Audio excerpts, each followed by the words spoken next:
Alright, welcome to the Chapter 8 video lecture. This chapter focuses all with inchoate crimes. So inchoate crimes are the crimes of attempt, conspiracy, and solicitation, as well as some of the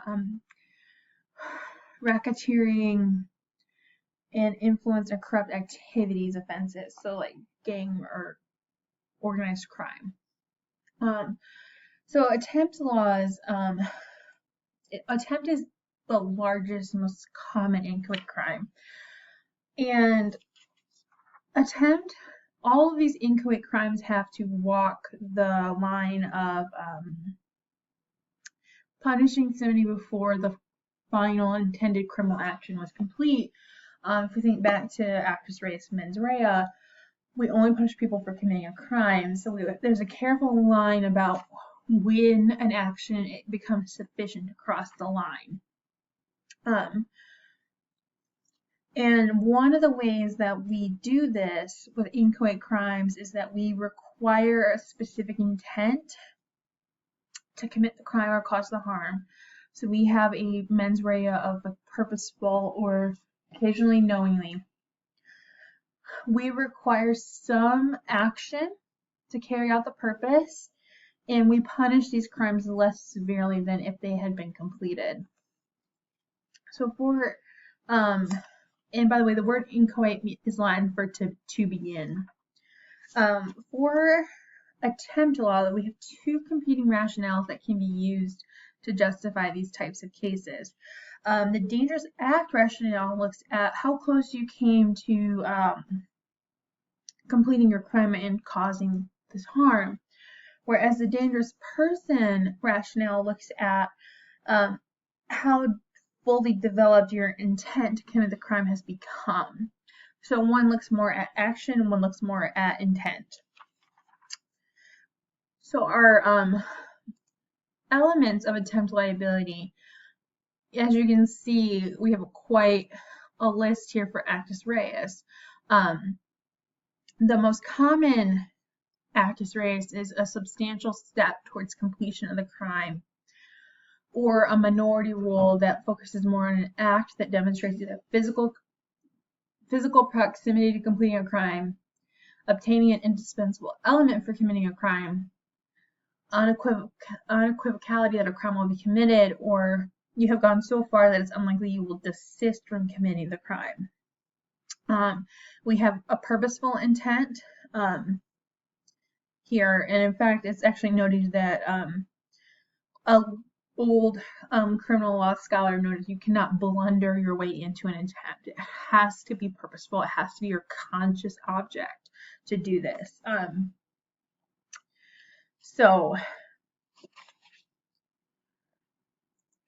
Again, we have a specific intent to commit the crime. But thinking about actus reus, though, we do have multiple different standards that can be used to evaluate the actus reus. How far is far enough? Your book gives an example about you're sitting in your apartment planning in detail when, how, and where you're going to kill your boyfriend and your best friend because they've cheated on you together. You decide you're going to do it tonight with your roommate's gun. You get up, go to her room, get the gun, pick up your car keys, and go to your car. Then the enormity of what you're doing hits you. You say to yourself, what's wrong with me? What am I doing? I can't do this. I can't kill them. And you go put everything away and watch TV for the rest of the night. Should that be prosecuted? So that's kind of the balance of what these attempt laws are attempting to evaluate.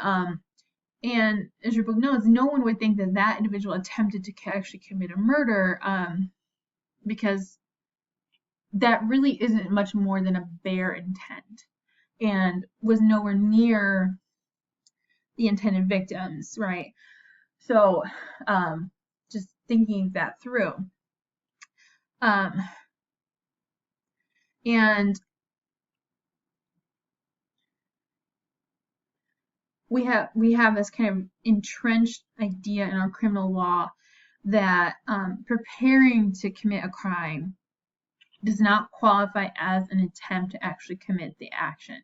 So in that example, there was nothing more than preparation at most. So it doesn't rise to the level of attempt. Now, attempt to act as phrase does require that you take some steps towards the crime. So if you, what if you went into the room, grabbed the gun, loaded it, got in your car, and drove to the apartment complex where your boyfriend and your best friend are, when maybe, then we need to think about, is that enough? What if you go up to the door and knock on it, but when you see him, you change your mind? Or what if you even have your hand on the trigger, but it's shaking so much that you can't pull it? So each one of these presents a different scenario where we need to evaluate. Now, if you knocked on the door and had your hand on the trigger, but your hand was shaking so much you could not actually pull it, I think everyone would say that is an attempt. That is an attempted murder. You had the means to do it, you had the intent to do it, and you took some steps to do it. You knocked on the front door with it in your hand, with your finger on the trigger. Now, just driving to the parking lot and sitting in your car, maybe not even just driving there. And clearly it's not just getting in your car and thinking, oh my gosh, I can't do this, and putting everything away and watching TV. So those are the types of issues that attempt is working through. So we have multiple different tests to try and evaluate and capture the moment when your preparation and your actions cross the threshold to where you should now be held to a criminal punishment, where you are criminally liable for the action. The first one is the last act rule. This is the strictest rule because it requires that you commit everything but the last act necessary to commit the crime. So this requires that you do everything but actually commit the crime. That standard is strict, and it's also not very practical because most attempt cases most people are arrested before it gets that far, or they're arrested after the crime is committed. It's a really hard line to capture and arrest somebody right before they commit all but the last act. Proximity tests, again, we talked about those at the beginning. Dangerous proximity focuses on conduct, whereas dangerous persons focuses on the intent that the person has. Dangerous to proximity to success asks whether you come dangerously close to completing the crime. Meanwhile, the indispensable element test asks whether you have gotten to the point where you have gained control of everything you need to complete the crime. So if you're planning to commit an arson and you get gasoline, you get the matches, you get all the explosive materials you plan to use, once you've gotten the stockpile you need to burn this building down, at that point you have met the indispensable element test. The unequivocality test is the act speaks for itself. If we were to take a still photograph of you in a moment, does the act speak for itself? If it does, then you're guilty of attempt. If it does not, then you have not reached far enough in the process. Probable desistance looks at, have you gone far enough towards your completion of the crime that's unlikely you'll turn back? And substantial steps looks at, have you taken enough steps towards the crime that it appears that you're determined to commit the crime. So all of these things, again, are trying to balance out the line between when your actions have gone far enough that you are criminally liable. Some things that can amount to substantial steps are listed in your book. They're like lying in wait for a victim, enticing a contemplated victim to go to a place so that the crime can be committed, casing a place to commit a later crime, unlawful entry, possession of materials that are specifically designed for criminal purpose or have no lawful purpose, possession, and soliciting an innocent person to help you commit a crime. All of those can corroborate that criminal intent. Your book on page 286, Mims Senior versus United States, has an example of, was there an attempted robbery or not? Now, attempt has a unique defense.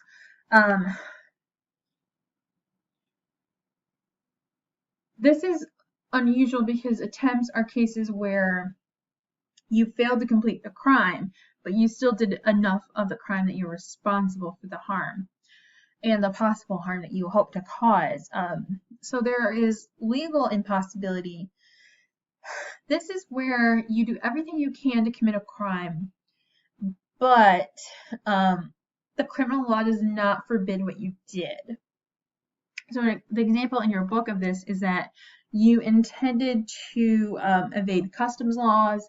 You tried to sneak something through, but there is an exception for that item in the customs laws. It's legally impossible for you to have committed this evasion of customs when there's a clear-cut exception for the item you wanted to bring in. Factual impossibility, meanwhile, is that it is factually impossible for you to commit the crime. The most common example of a factual impossibility is that it is impossible to kill somebody who is already deceased.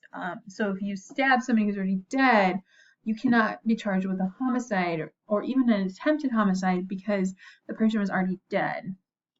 Then you can be charged with like desecrating a body or some other crime, but not that one.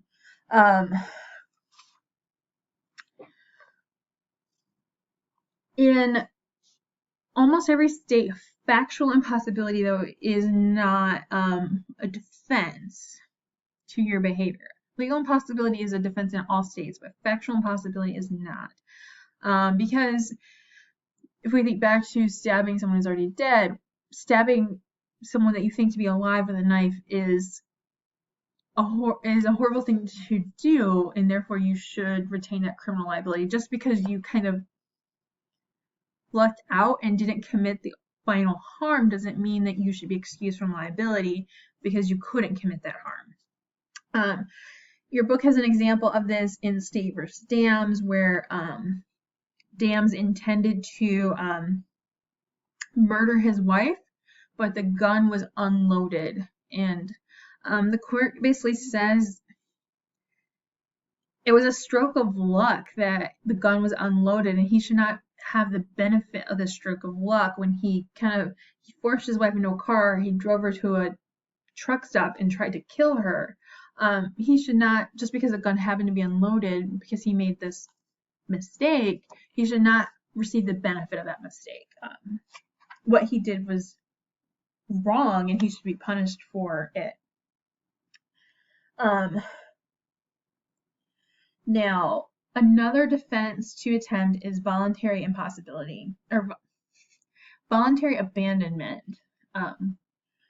This is where you completely renounce your criminal purpose. Some states require that not only do you renounce your criminal purpose, but that you report the criminal conduct to law enforcement, but that you completely give up your criminal purpose. Your renunciation, your abandonment is not voluntary if it's because you have a heightened likelihood of being detected. So you quit because you think you're probably gonna get caught. Also, just deciding to postpone or substitute a place or victim are also not abandonment. Your book has an example about that. LeBaron versus State. It was a question of, did he abandon his intent to commit a rape? We are going to jump into our next inchoate crime of conspiracy.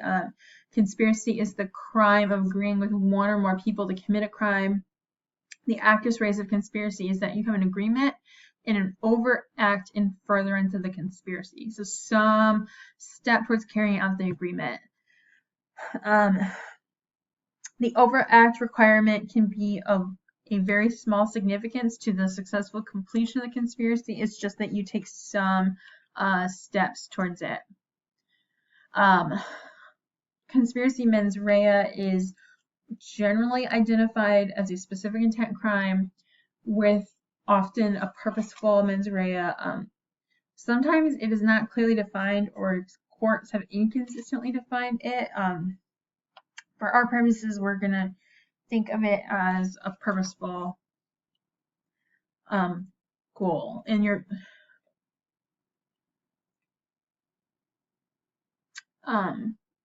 going to think of it as a very serious mens rea. When you agree to commit a conspiracy, it's the crime of agreeing to commit another crime with one or more people. You don't have to agree with every person in a conspiracy or know all the other co-conspirators. Just the fact that you've entered into this agreement with one co-conspirator is sufficient. You can imagine it'd be very hard to convict somebody if we required that you know all co-conspirators or that you all have the exact same agreement and intent. That would make it much harder to prosecute. The criminal objective of the conspiracy has to be to commit a crime. It can be narrow or broad, as commit any crime, do something unlawful, or do lawful things through unlawful means. Most modern statutes have it limited to an agreement to commit a crime, because again, these are very difficult prosecutions, and a lot of prosecutors kind of just specialize in conspiracies because they can be extremely challenging to prosecute. There are two types of large-scale conspiracies. There is the wheel conspiracy, in which one or more defendants participate in every hub of the wheel, but there are others who only participate in the transaction. So the analogy is that some people are the hub in the middle, and other people are the spokes that come out from the wheel, and the spokes only participate in one transaction, while the hub participates in multiple. There's also chain conspiracies, where participants at this end of the chain have no idea what's going on at the other end of the chain, but every participant handles the same commodity at some point in time.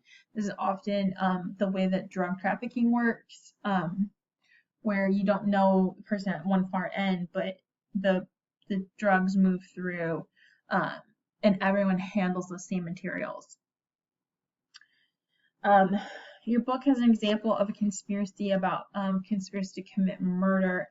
This case is not my favorite case in the book. It is fairly confusing. But I think for conspiracies, it's just really important to remember the crime of agreeing to commit a crime with one or more people, and that you have to have a criminal objective to it. Those are the two things to really watch out for. The next part of this chapter covers RICO. This is the Racketeer Influence and Corrupt Organizations Act, which kind of enhances penalties for all types of organized criminal behavior. This covers white-collar crimes as well as like mafia type of crimes. This has been a crime since 1970. It's created new crimes.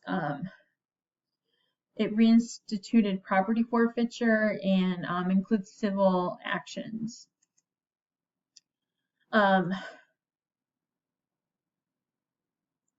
One of the goals of RICO is that it enhances punishments for otherwise mundane crimes, because oftentimes for these organized crimes, it's easier to catch smaller level criminal activities than to catch the true purpose.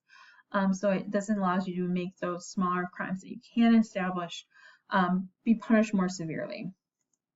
Racketeering is just any pattern of illegal activity carried out by an enterprise. RICO trials are different from other criminal trials The evidence is different. There's often multiple crimes. There's often kind of these big mass trials going on as well. The RICO Act is also used to prosecute white collar criminals federally. Now, jumping ahead to solicitation, this is our last kind of inchoate crime. Solicitation is the crime of trying to get somebody else to commit a crime. The elements of solicitation are words commanding, urging, or encouraging another person to commit a crime with the purpose of inducing that person to commit the crime. And the conduct is that you are trying to get somebody else to commit or participate in a crime. The actus reus, you have to include some kind of an inducement, words, financial. It has to be an inducement. The mens rea are that you are trying to persuade somebody to do this for you. And something that's really important to know is that the circumstance element is that you are trying to break the law. The seriousness of solicitation varies drastically from state to state. In some states, it's treated fairly as like a minor offense. Other states, it's treated as a violent felony. One other thing to note is that the person you solicit does not actually have to commit the crime. Again, remember, these are failed crimes. The crime is complete when you use the words to try and get somebody to do this with the intent that they do so. That person does not actually have to commit the action for it to be a solicitation. Again, this chapter also ends with the list of the cases covered. Some very interesting, helpful ones throughout this chapter as well. If you have any thoughts or questions, I would focus in on attempt and all those standards. It's important to know some of the distinguishing characteristics of each attempt, actus reus, conspiracies, the general principles, solicitation, and just kind of the RICO things that popped up on these slides. If you have any questions, feel free to reach out. I will see you next week.